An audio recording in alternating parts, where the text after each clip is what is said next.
20 mahasiswa, Ibu. Kurang berapa mahasiswa?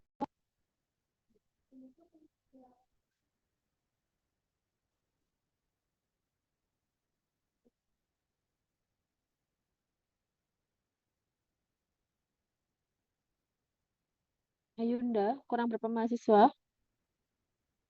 20 mahasiswa, Ibu.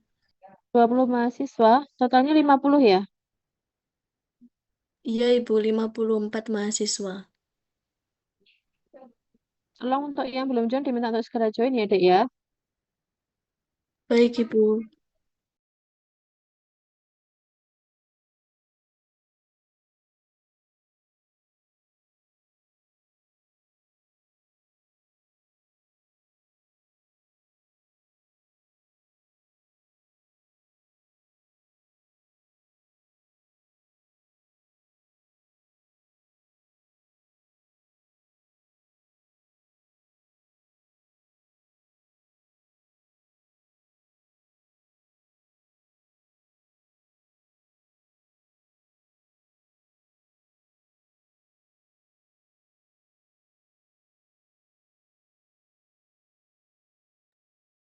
Oke, sambil menunggu teman-temannya yang akan join, kita mulai saja perkuliahan hari ini ya. Yang belum menyalakan kameranya ada Agnia, kemudian Aldilia Rizka, kemudian ada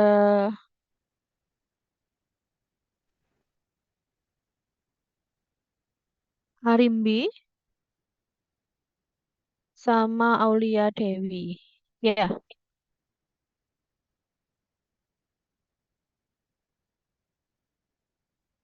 Aldilia Rizka bisa merespon saya? Bisa, Ibu. Oke, tolong dinyalakan kameranya ya.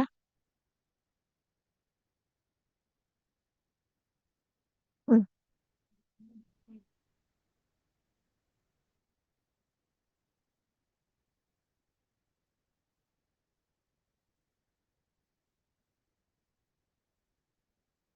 Oke, kita mulai. Saya mulai untuk perkuliahan hari ini. Assalamualaikum warahmatullahi wabarakatuh. Selamat siang. Untuk hari ini adalah materinya tentang validasi metode analisis. Jadi nanti dengan saya adalah 4 kali pertemuan. 2 kali pertemuan adalah dengan validasi metode analisis. 2 kali pertemuan lagi dengan materi tentang bioanalisis. Ya. Nah, teknik atau metode analisis ada beberapa, yaitu ada metode klasik, kemudian ada metode spektrometri, ada kromatografi, kemudian ada elektrokimia, sama hyphenated teknik. Untuk metode klasik, ada spot test sama titrasi. Ada yang sudah tahu apa yang dimaksud dengan titrasi? Titrasi, sudah pernah melakukan titrasi belum? Asmita Aulia? Asmita Aulia?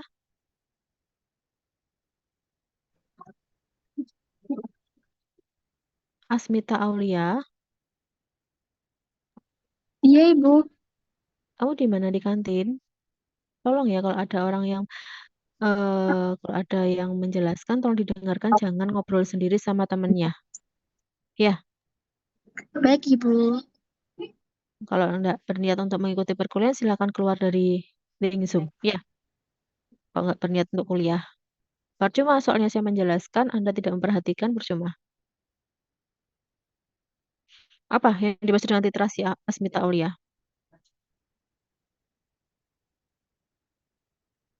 Apa yang dimaksud dengan literasi?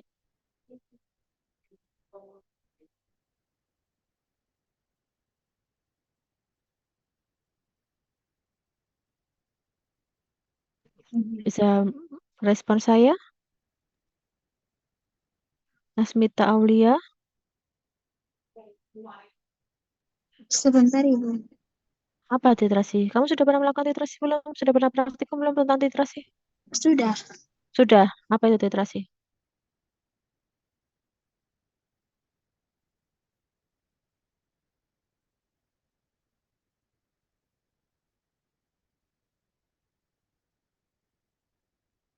Apa yang kamu ketahui tentang literasi apa? Metode untuk menentukan kadar. Ya. Semua menentukan kadar. Spektrofotometri UV vis juga penetapan kadar nantinya. AAS juga. Apa yang membedakan?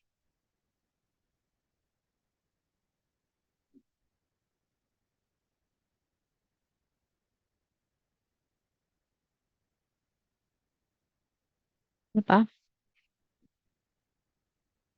Akadin, ada nggak akadin atau amirazanuba? Ini RPL amirazanuba. Bisa merespon nggak? Iya, Ibu. Apa Mohon itu maaf titrasi, baru Dek? join. Ya, Bagaimana, Bu? apa yang dimaksud dengan titrasi?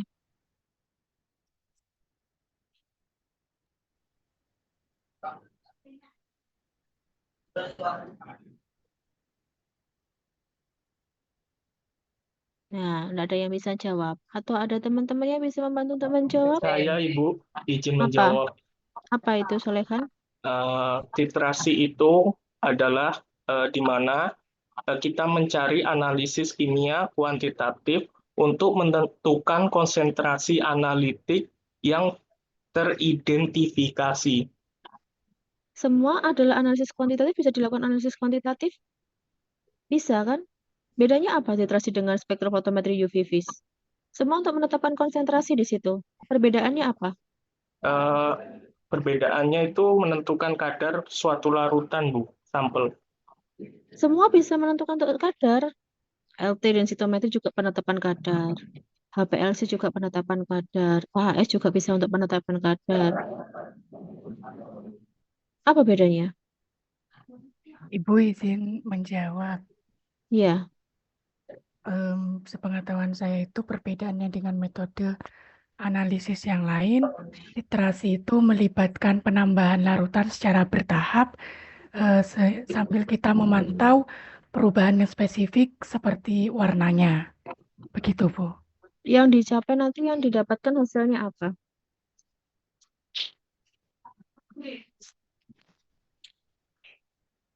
Hasilnya apa? Ayo, nilai apa yang didapatkan?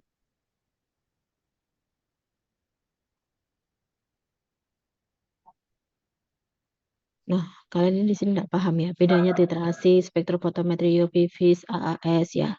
Perbedaannya di sini titrasi adalah menggunakan metode klasik. Dia pakai metode klasik dalam penetapan kadarnya. Dengan apa ditambahkan indikator PP gitu ya, untuk mencapai suatu titik ekivalensi. Nanti kan sampai dia berwarna merah muda kan? Ya. Nah, itu perbedaannya. Sedangkan untuk spektrofotometri UV vis adalah dia sudah secara lebih modern ya dibanding dengan titrasi.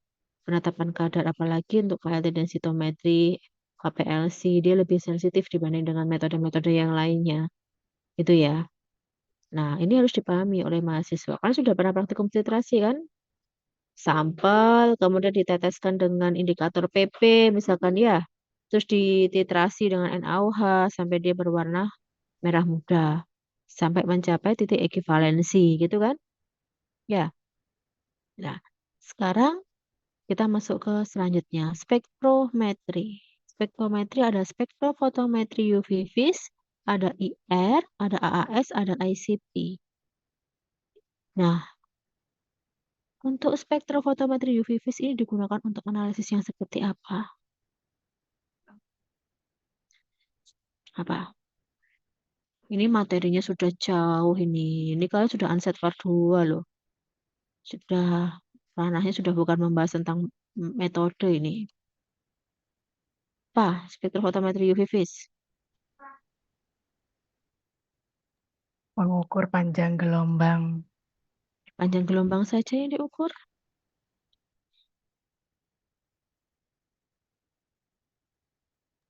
Ada operating time juga. Operating time terus. Kemudian ada Apalagi? Nilai absorbansi adalah hasil yang didapatkan. Itu akan mendapatkan nilai absorbansi. Ya. Apa yang lebih spesifik di sini? Sebentar. Yang lebih spesifik apa? Tidak. Lambda maksimum, Bu.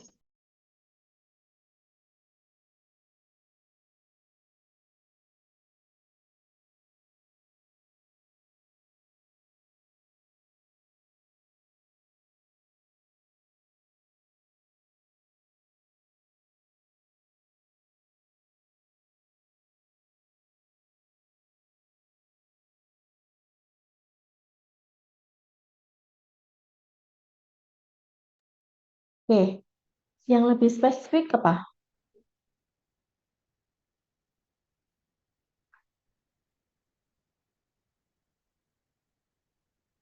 Struktur fotometri UV vis digunakan untuk analisis yang seperti apa, Dek?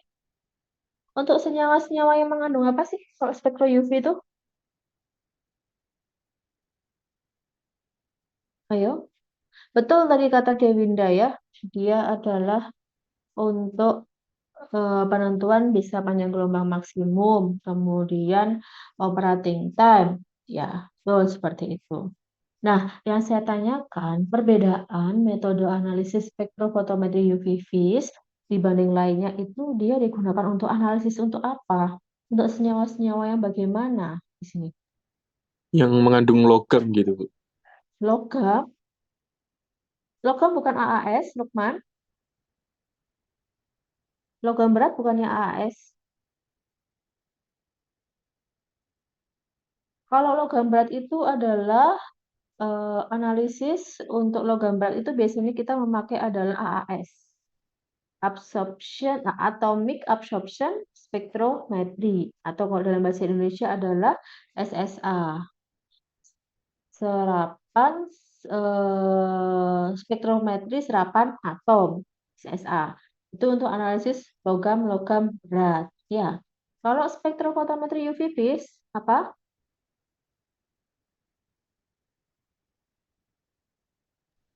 Gugus kromofor dan ausokrom. Ya, betul. Untuk senyawa-senyawa yang mengandung gugus kromofor sama gugus ausokrom. Ya. Terus yang termasuk gugus kromofor yang mana?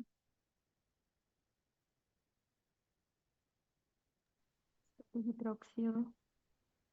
Hidroksil, ada lagi? Apa lagi?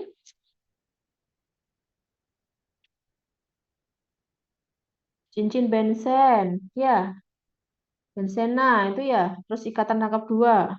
Nah, itu adalah salah satu contoh-contoh yang termasuk dari gugus kromofor dan juga ausokrom. Ini kalian harus paham. Jadi misalkan ada kita akan menganalisis dari sampel paracetamol. Kita lihat dulu strukturnya.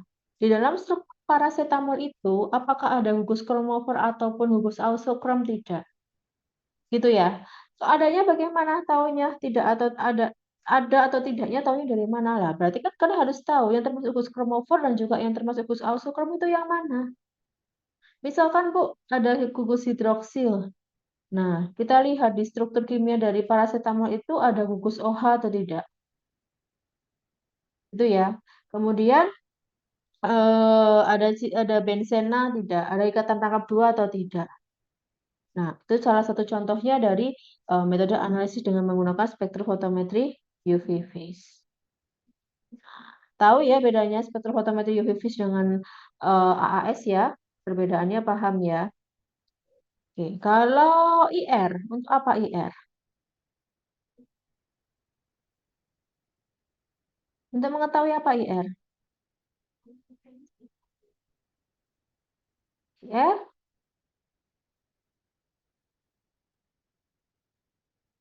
IR itu untuk melihat adanya gugus fungsi. Ya, kita ingin tahu apakah di dalam senyawa itu terdapat kandungan gugus fungsi ini. Itu metode analisisnya adalah IR.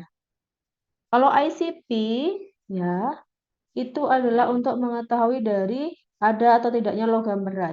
Bedanya apa Bu dengan AAS? Sama bisa untuk menguji untuk kandungan logam berat di dalam sampel, cuma yang ICP ini adalah dia lebih sensitif dibandingkan dengan AAS. Gitu ya. Harus tahu perbedaannya.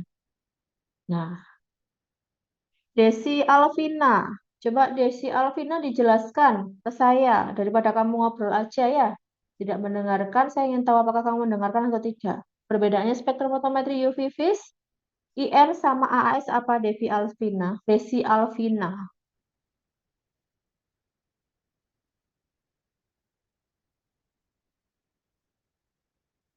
Desi Alvina bisa merespon saya?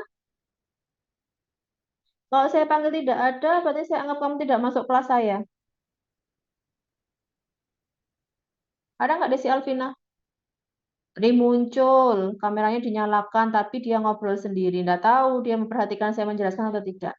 Daripada seperti itu ya, Dek, ya. Tidak memperhatikan, dosennya menjelaskan, tidak menulis, dan sebagainya. Mending nggak usah ikut kuliah aja. Ya, cuma saya memberikan perkuliahan, tapi tidak ada yang mendengarkan. Nanti pada waktu nilainya jelek, dapat E atau D, seperti ini kan menjadi penilaian saya. Saya panggil tidak muncul, tidak merespon. Ini salah satu penilaian saya juga. Kalau nilainya sampai E, nanti bingung.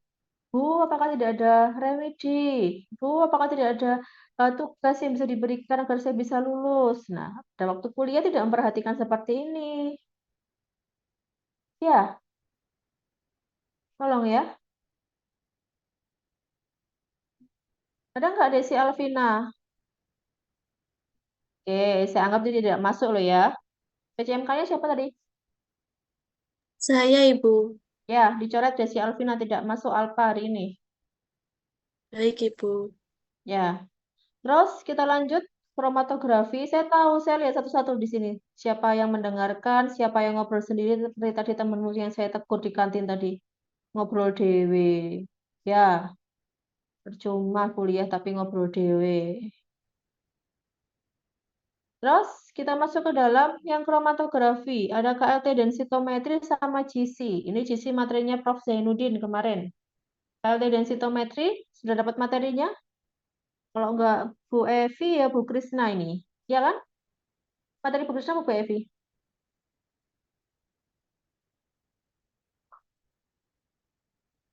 Lupa. Sekarang diingat-ingat. KLT densitometri. Apa? Bagaimana prinsipnya KLT densitometri?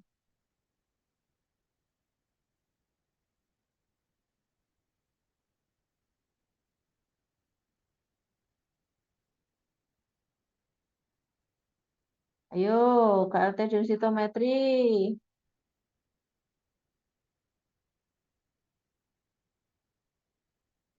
Apa? Kepanjangan KLT apa? Piye gini lah ditanya seperti ini enggak paham ini. Kepanjangan KLT, Lapis tipis. kromatografi lapis. Kromatografi lapis tipis. Terus apa itu yang dimaksud dengan kromatografi lapis tipis, Dek? Untuk mengetahui kadar suatu zat dalam sampel, menganalisis luas area dengan pada plat KLT, Bu.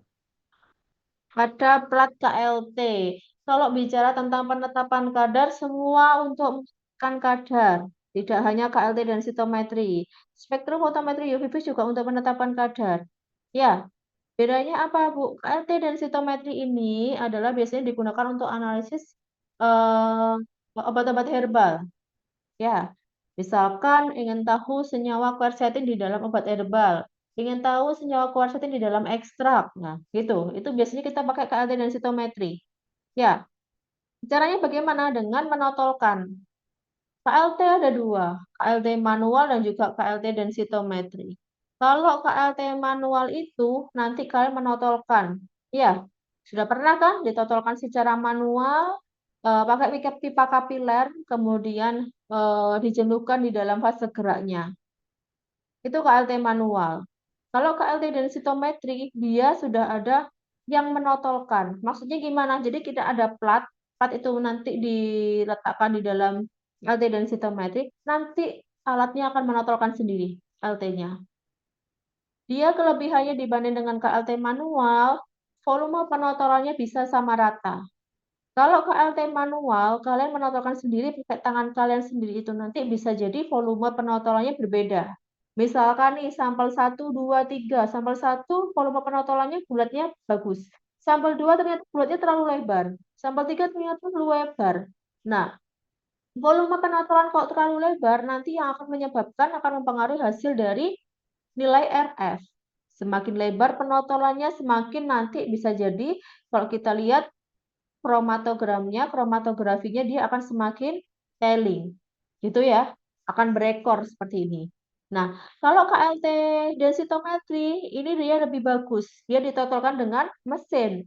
Jadi, nanti penotolannya bisa sama. Antara sampel 1, 2, 3 itu akan sama. Gitu ya. Nah, itu perbedaannya. Kalau GC ini adalah digunakan untuk apa namanya analisis untuk senyawa-senyawa yang dia mudah menguap, volatil, ini GC. Kalau HPLC, XPLC, kalau dalam bahasa Inggris XPLC, High Performance Liquid Chromatography. Tapi dalam bahasa Indonesia biasanya dikenal dengan apa namanya? KC-KT, kromatografi cair kinerja tinggi. Nah, ini dia lebih sensitif dibandingkan lainnya. Bisa nggak Bu untuk analisis ekstrak? Bisa. Ya. Bisa nggak Bu untuk analisis dari kita ingin tahu rodamin B di dalam sampel bakso atau ingin tahu apa namanya itu namanya yang di dalam sampel bakso itu biasanya berbahaya itu apa namanya? Boraks, Bu. Boraks ya. Ingin tahu apakah ada boraks di dalam sampel bakso pakai HPLC bisa Bu? Bisa. Dia lebih sensitif. Hanya harganya dia lebih mahal dibanding yang lainnya HPLC. Gitu ya. CA dia lebih mahal ya. Lebih bagus, lebih sensitif.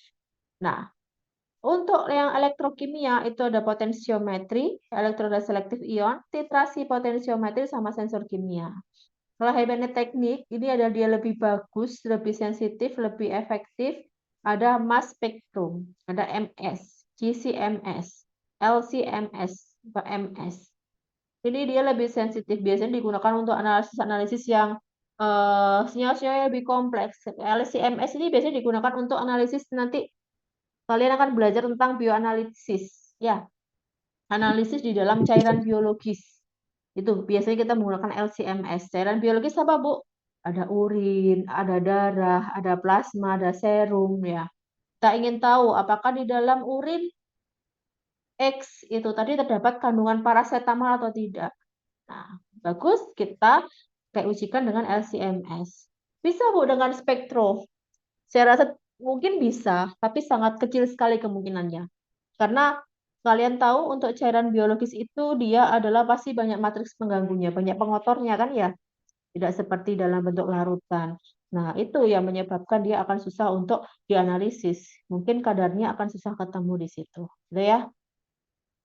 Terus penggunaan metode analisis ini ada beberapa ya manfaatnya, tujuannya itu ya. Nah, identifikasi tadi misalkan untuk identifikasi senyawa X di dalam sampel ekstrak Phyllanthus niruri misalkan. Oke, di sini saya tanyakan, perbedaannya apa sih uji kualitatif dengan uji kuantitatif? Apa bedanya? Ini pertanyaan dasar sekali. Seorang farmasis harus tahu bedanya uji kualitatif dengan uji kuantitatif, Pak. Yuk. Kalau uji kualitatif itu identifikasi atau hanya sebatas tahu untuk senyawa yang ada. Kalau kuantitatif itu berapa kadar yang ada di dalam bahan tersebut atau konsentrasinya berapa? Betul, ya. Kalau uji kualitatif hanya sebatas tahu, hanya sebatas identifikasi aja. Misalkan nih ingin tahu apakah di dalam sampel itu terdapat kandungan quercetin atau tidak. Hanya diuji kualitatif. Caranya gimana, Bu? Bisa pakai screening fitokimia. Ya, uji Benedict kita tambahkan FeCl3. Nanti warnanya apa, endapan berwarna seperti apa, ditambahkan dengan betadin seperti apa. Itu hanya sebatas kualitatif aja, identifikasi aja. Betul nggak di situ ada quercetin atau tidak? Gitu ya. Nah, kalau misalkan sudah tahu hasilnya, oh ternyata di dalam sampel ini ada terdapat kandungan quercetin nih. Kita masuk ke dalam uji, namanya uji kuantitatif. Uji kuantitatif itu adalah sampai di dalam penetapan kadar. Jadi ingin tahu apakah di dalam Phyllanthus niruri itu terdapat kandungan quercetin berapa sih kadarnya? Ya, bukan apakah ya. Jadi berapa sih konsentrasi atau kadarnya quercetin di dalam sampel ekstrak Phyllanthus niruri? Nah, itu adalah uji kuantitatif. Itu ya. Untuk praktikum Ansetvar, ini kan kalian sambil belajar sambil jalan bareng dengan Ansetvar praktikumnya enggak? Atau beda? Semester ini Iya, kalian praktikum Ansetvar enggak? Iya, Ibu. Iya, Bu. Ya, berjalan dengan praktikum Ansetvar kan ya?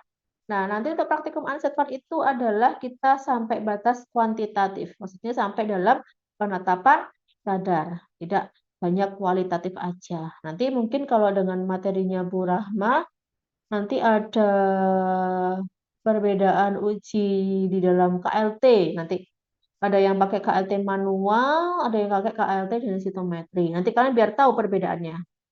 Tidak hanya mendengarkan dari eh, perkuliahan saya saja. Itu ya.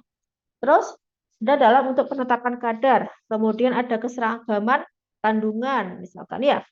Ada dalam uji disolusi. Uji disolusi ini adalah dia masuk di dalam evaluasi. Jadi misalkan pembuatan sediaan tablet paracetamol. Sebelum tablet paracetamol itu rilis atau dipasarkan di BBF, di apotik, dan sebagainya, itu kan pasti akan melalui apa?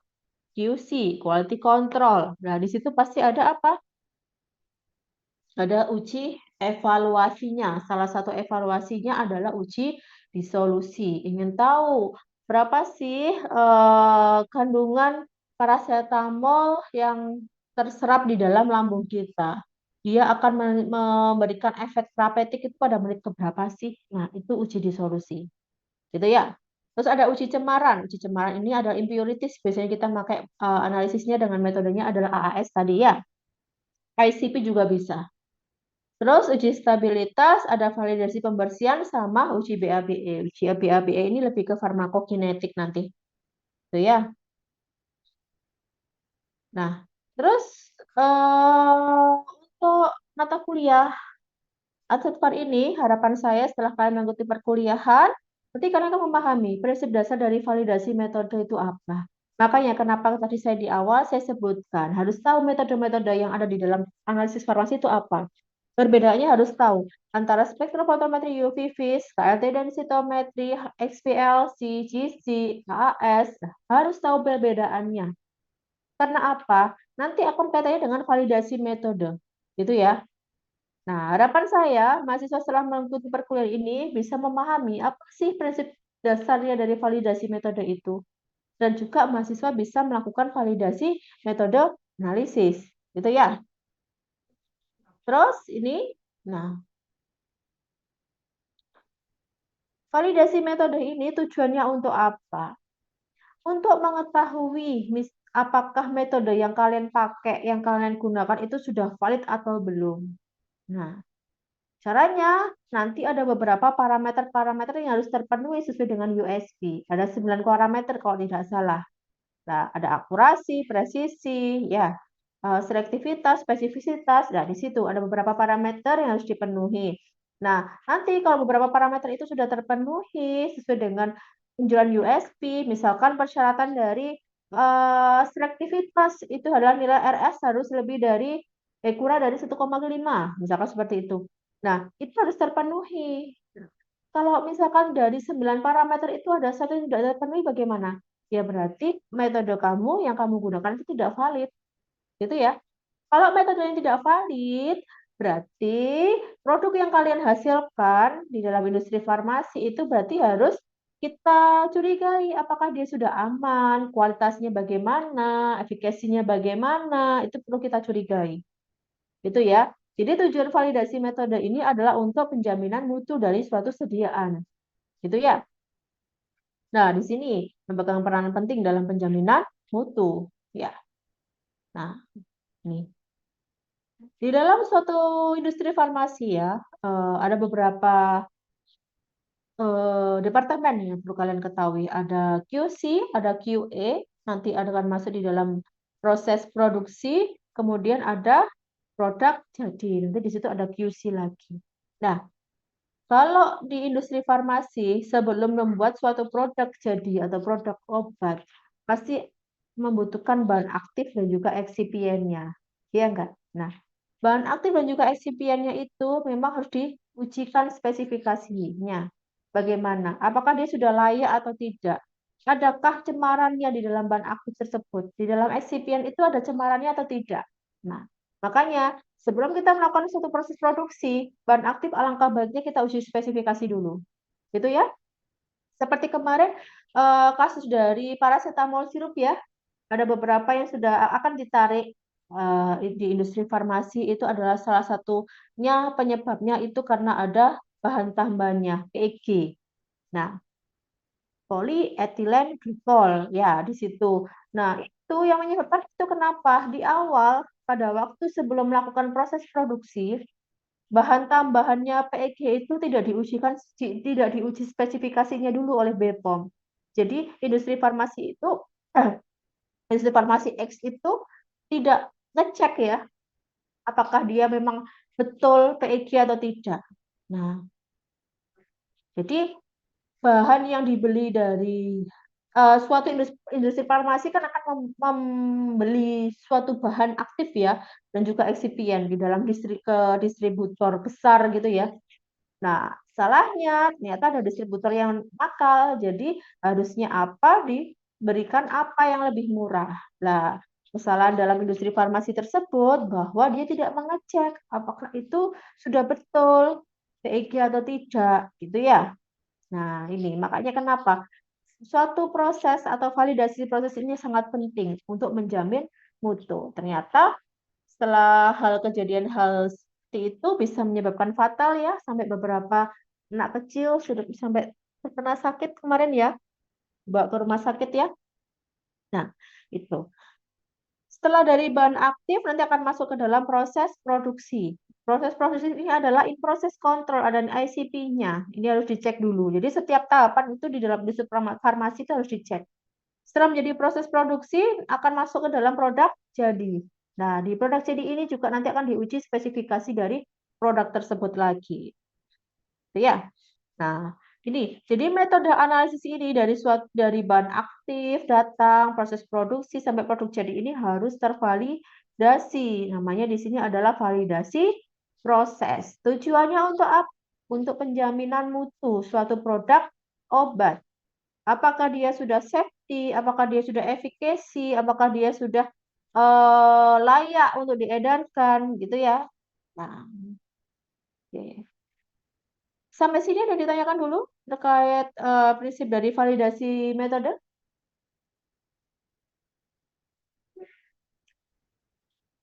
Jelas atau tidak jelas? Jelas. Oke, kita lanjut ya. Pengujian produk terapeutik ini ada uji fisika, uji kimia, sama uji mikrobiologi. Uji fisika biasanya adalah bahan aktifnya, ada obat jadinya, eksipiannya, sama bahan kemasan. Nah, di dalam uji fisika nanti kita akan mengujikan secara kimia juga. Selain itu juga mikrobiologi, karena kalian tahu misalkan dalam sediaan sirup ya, sediaan sirup kan pasti banyak mengandung kandungan air kan?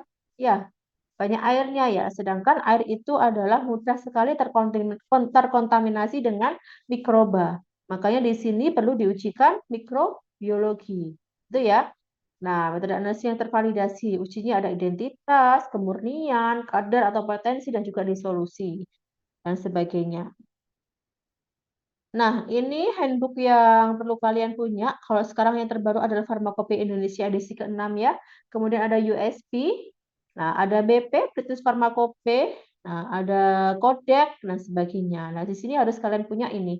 Seorang farmasis wajib mempunyai Farmakope Indonesia.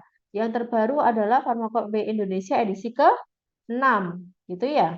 Kalau tidak punya dalam bentuk hardnya, harus punya dalam bentuk filenya, soft filenya, e-book-nya, gitu ya. Nah, ini adalah pengertian dari apa? Validasi suatu tindakan pembuktian. Di sini kan kita ingin membuktikan apakah metode itu valid atau tidak. Dia terdokumentasi, kemudian dengan cara yang sesuai bahwa tiap bahan, proses, prosedur, kegiatan, sistem, perlengkapan atau mekanisme yang digunakan dalam produksi dan pengawasan ini akan senantiasa mencapai hasil yang akan diinginkan. Gitu. Macam validasi, ini ada beberapa.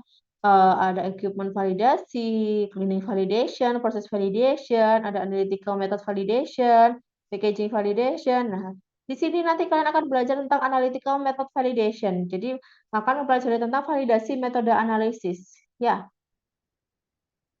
Oke. Nah, mutu hasil pengujian di dalam suatu proses sediaan farmasi pembuatan produk jadi ya. Itu pasti ada beberapa faktor yang mempengaruhi tentang jaminan mutu dari hasil pengujian. Contohnya adalah dari orangnya. Misalkan analisisnya, dia berpengaruh sekali di sini. Bagaimana? Apakah bisa sih analisisnya mengoperasikan alat dengan baik atau tidak? Nah, di sini sangat mempengaruhi. Mesinnya, instrumennya, dari HPLC atau spektrofotometri UV vis ini sudah terkalibrasi belum sih alatnya? Nah, itu nanti juga akan mempengaruhi dari hasilnya. Metodenya ini sangat penting ya, metodenya apakah tadi sudah tervalidasi atau belum. Manajemennya, materialnya. Nah, material ini juga penting. Ya, belajar dari kasus paracetamol itu. Nah, material yang akan digunakan untuk memproduksi suatu sediaan obat itu sangat mempengaruhi dari produk jadinya nanti. Jadi misalkan dari bahan aktifnya tadi, bahan excipientnya tadi, gitu ya. Nah, ini sangat berkaitan. Sebelum melakukan suatu proses validasi, komponen selain metode baru dijamin dari kualifikasi, verifikasi, atau kalibrasinya. Tadi, alatnya harus sudah terkalibrasi. Gitu ya. Ini contohnya. Nah, ini yang paling penting adalah metodenya. Oke. Yang perlu diverifikasi apa saja? Ada alat atau instrumen analisis, kalibrasi, bahan baku pembanding diverifikasi, kondisi lingkungan, analis, sama kinerja dari metodenya. Nah, di sini ada dua metode yang digunakan dalam metode analisis, yaitu adalah metode baku dan juga tidak baku. Metode yang tidak baku ini adalah di dalam hasil penelitian di jurnal-jurnal ilmiah, itu metode tidak baku. Terus metode hasil validasi di suatu lab. Ya, ini kan belum ada lembaga resmi ya. Kalau di dalam lab kita melakukan suatu validasi metode di dalam lab. Itu adalah masuk di dalam metode tidak baku. Nah, kemudian ada juga metode baku atau resmi. Dia telah dikeluarkan oleh lembaga resmi, berlaku secara luas. Contohnya apa? Kompendial. Metode baku sudah resmi. Ada Farmakope Indonesia, USP, ISO, Codex, AOAC. Nah, ini adalah termasuk dalam metode baku. Gitu ya. Nah, dalam validasi metode ini akan melibatkan banyak sekali laboratorium nanti. Nah, metode analisis ini adalah untuk melakukan suatu pengembangan metode. Biasanya adalah misalkan ingin mengembangkan suatu metode analisis senyawa, apakah di dalam ekstrak penentus biru itu terdapat kandungan senyawa quercetin. Nah, ini perlu dilakukan suatu pengembangan metode. Jadi, pengembangan metode itu bukan hanya dilakukan untuk suatu produk baru, tapi produk-produk yang sudah ada di pasaran itu juga perlu dilakukan pengembangan metode. Jadi mereka biasanya di dalam industri farmasi itu setiap berapa tahun sekali gitu ya, 3 tahun sekali atau 2 tahun sekali itu melakukan suatu pengembangan metode analisis. Ya, jadi produk-produk sediaan yang sudah rilis, sudah diedarkan, kita biasanya melakukan suatu pengembangan metode analisis.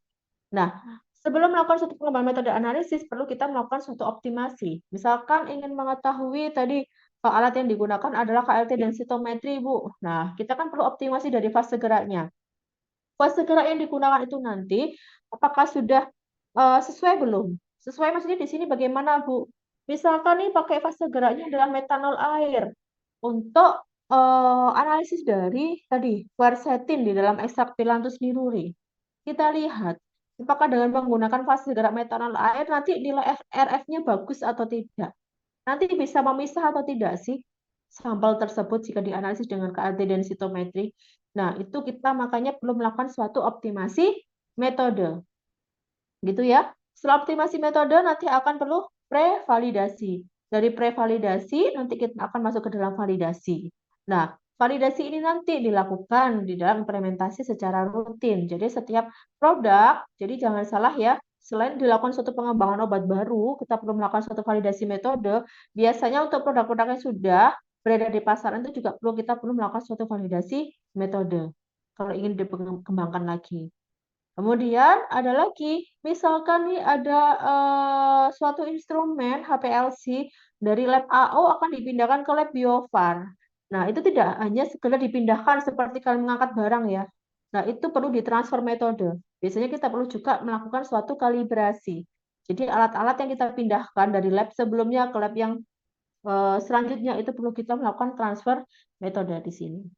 Nah, gini ya. Kemudian definisi dari validasi dan juga verifikasi. Kalau validasi metode ini proses melalui percobaan laboratorium dan juga terdokumentasi. Ini di sini ingin membuktikan bahwa karakteristik kinerja metode analisis telah memenuhi persyaratan yang telah ditetapkan sebelumnya. Kalau verifikasi ini adalah suatu proses melalui percobaan laboratorium dan juga terdokumentasi untuk membuktikan bahwa laboratorium mampu menggunakan metode analisis baku pada kondisi yang nyata di laboratoriumnya atau tidak. Ini perbedaannya validasi metode dan juga verifikasi. Nah, paham ya? Kita coba dibaca lagi di slide. Oke. Ini adalah karakteristik dari kinerja dari metode analisis. Jadi ada beberapa parameter yang saya sebutkan tadi. Validasi metode itu ada beberapa parameter yang harus terpenuhi sesuai dengan USP. Ada presisi, akurasi, batas deteksi atau LOD, dan juga batas kuantitasi atau LOH, selektivitas, spesifisitas, linearitas, sama rentang. Sama ketangguhan, robustness atau robustness atau uji kesesuaian dari sistem. Jadi, untuk melakukan suatu validasi metode itu harus memenuhi dari 1, 2, 3, 4, 5, 6, 7, 8, 9 parameter dari USP ini. Jadi, presisi harus sesuai dengan USP, akurasi sesuai dengan USP. Minggu depan akan saya jelaskan dari masing-masing parameter tersebut. Jadi akan tahu bedanya presisi, akurasi, batas deteksi, batas kuantitasi, dan sebagainya. Nah, ini. Jadi kalau dari salah satu parameter ini tidak terpenuhi, berarti tidak bisa dikatakan bahwa metode tersebut adalah valid. Ya, bisa dikatakan metode tersebut adalah valid jika 9 parameter ini sudah terpenuhi semua. Ya. Nah, dikatakan valid berapa, Bu? Berarti kan ada kriteria penerimaannya. Presisi harus berapa persen, akurasi harus berapa persen, dan sebagainya. Minggu depan akan saya jelaskan ya. Nah, ini perbedaannya. Metode tadi ada metode baku ya, ada metode tidak baku. Metode baku itu yang sudah diverifikasi. Tadi adalah apa contohnya metode baku? Adalah metode kompendial, FI, ISO. Nah, dia sudah resmi, gitu ya. Kalau metode tidak baku, ini perlu divalidasi. Ada metode baku yang dimodifikasi, metode baku di ruang lingkup, sama metode pengembangan. Ini adalah masuk dalam validasi. Implementasi metode di laboratorium ini harus menggunakan metode yang telah divalidasi atau diverifikasi.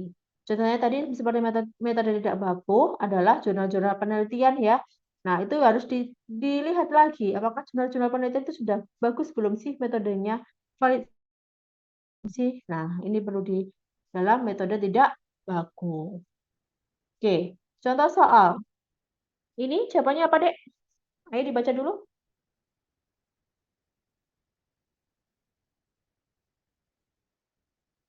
Adopsi metode analisis manakah di bawah ini yang diperlukan? Verifikasi metode bukan validasi metode. Apa? Verifikasi.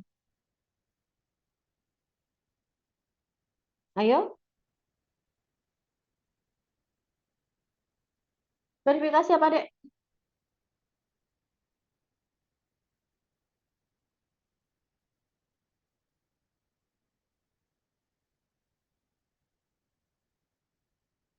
Yang diperlukan verifikasi metode. Verifikasi metode yang mana?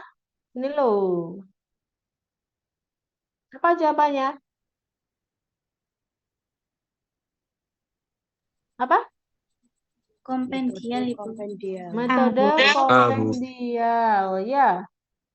Ya, sudah terverifikasi. Contohnya metode kompendial apa? Yang sudah resmi tadi loh. Apa contohnya? Yang Alifta. tercantum dalam farmakope. Apa ini? Oh ya, tercantum dalam farmakope Dwi Retno. Betul. Apa lagi? Selain FI apa lagi? Metode kompendial. Kodek, FI, Oh, oke. AOAC. ISO. Ya, ISO, AOAC, ya, itu adalah termasuk dalam metode kompendial. Ya. Oke. Paham ya?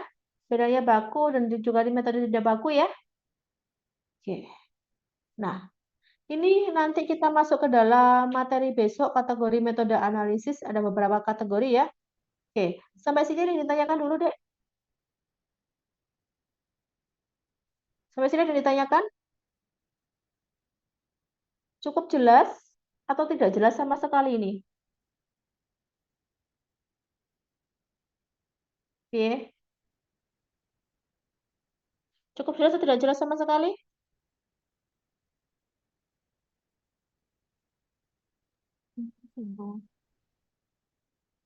Cukup jelas ya?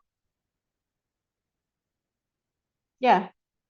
Oke, kalau cukup jelas, nanti kita ketemu di pertemuan selanjutnya. Nanti insya Allah saya berusaha untuk pertemuan kedua adalah secara luring ya, karena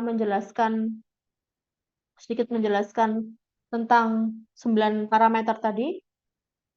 Nanti apa yang sudah dipelajari hari ini sudah saya jelaskan, tolong dipelajari. Minggu depan akan saya review. Akan saya tanya satu-satu. Apa itu spektrofotometri UV phase? Apa itu validasi metode? Perbedaan dengan verifikasi apa? Parameter validasi metode apa saja? Besok akan saya singgung sebelum masuk ke dalam bab selanjutnya. Karena saya ingin tahu apakah mahasiswa ini mendengarkan pada waktu saya kuliah atau tidak. Gitu ya, tujuannya saya cuma itu. Apakah mahasiswa ini paham atau tidak? Kalau biasanya ditanya ada yang tidak jelas, ada yang kurang paham, paham Bu, gitu ya. Tapi sebenarnya ada beberapa yang tidak paham. Kalau tidak paham boleh tanya, nggak apa-apa. Akan saya jelaskan ya.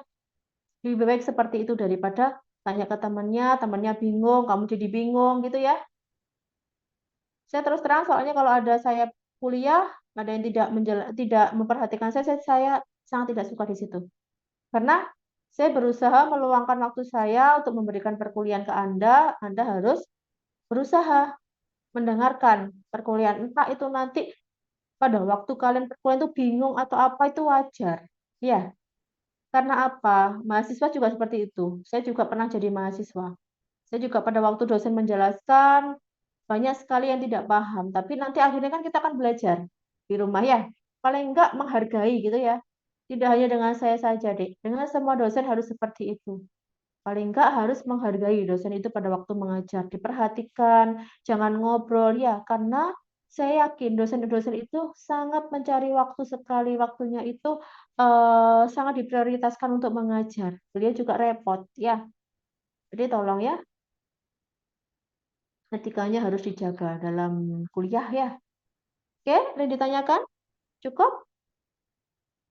Cukup jelas? Oke, kalau cukup jelas, saya akhiri. Insya Allah kita ketemu lagi minggu depan. Semoga hari ini bermanfaat ya. Saya tutup dulu. Wassalamualaikum warahmatullahi wabarakatuh. Waalaikumsalam. Waalaikumsalam.